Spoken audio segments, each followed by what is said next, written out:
এটা কেমনে বুঝবো অরিজিনাল? এটা তো চাষের হয়, ইয়ের হয়।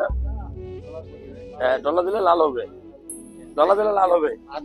এই শাকটার নাম কি, ডাটা নাকি? লাল শাক। শিওর? শিওর।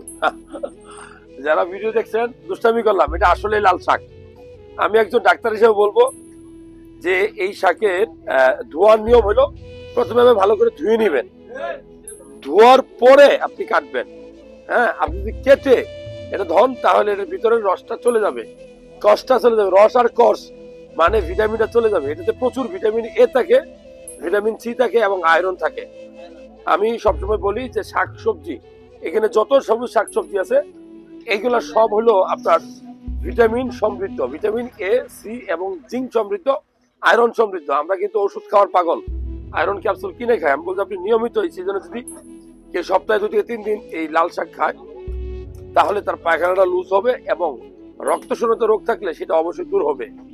নিয়মিত লাল শাক খাবেন, ভালো লাগলে ভিডিওটা শেয়ার করবেন।